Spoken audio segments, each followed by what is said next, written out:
This is Dr. Do again. This video is outside of medicine. Continue with reading, knowing history through reading, and continue with reading Bible.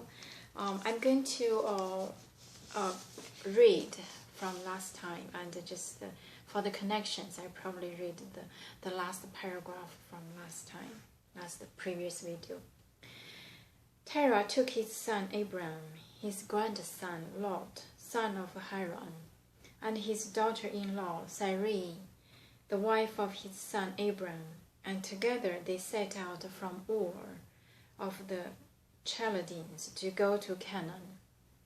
But when they came to Haran, they settled there. Terah lived 205 years, and he died in Haran. The call of Abram, chapter 12. The Lord had said to Abram, "Leave your country, your people, and your father's household, and go to the land I will show you. I will make you into a great nation, and I will bless you. I will make your name great, and you will be a blessing. I will bless those who bless you, and whoever curses you I will curse, and all people on earth will be blessed through you." So Abram left, as the Lord had told him, and Lot went with him.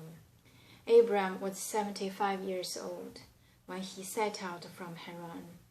He took his wife Sarai, his nephew Lot, all the possessions they had accumulated, and the people they had acquired in Haran, and they set out for the land of Canaan, and they arrived there. Abram traveled through the land as far as the site of the great tree of Moreh at Shechem. At that time the Canaanites were in the land, and the Lord appeared to Abram and said, "To your offspring I will give this land." So he built an altar there to the Lord, who had appeared to him.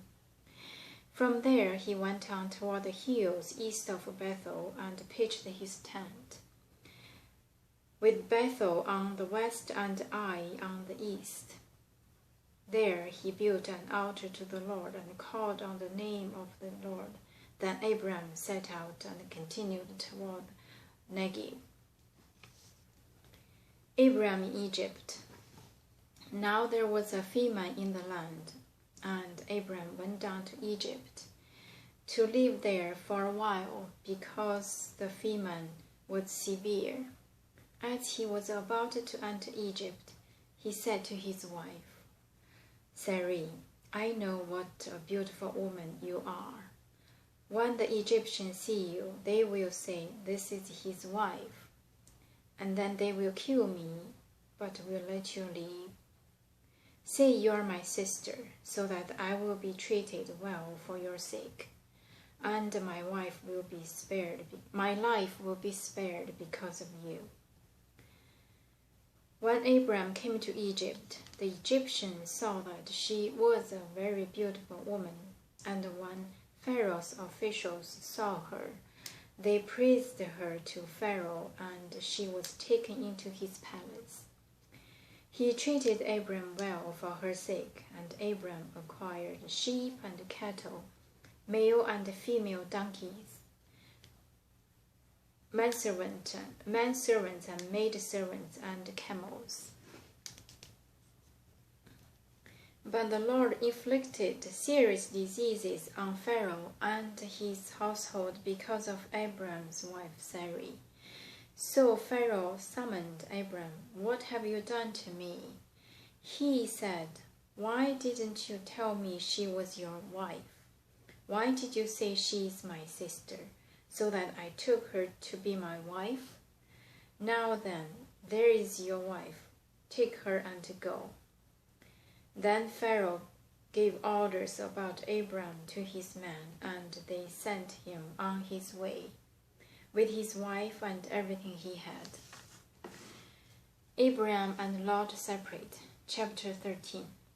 So Abram went up from Egypt to the Negev, with his wife and everything he had. and Lot went with him. Abraham had become very wealthy in livestock and in silver and gold. From the Negev he went from place to place until he came to Bethel, to the place between Bethel and Ai, where his tent had been earlier, and where he had first built an altar.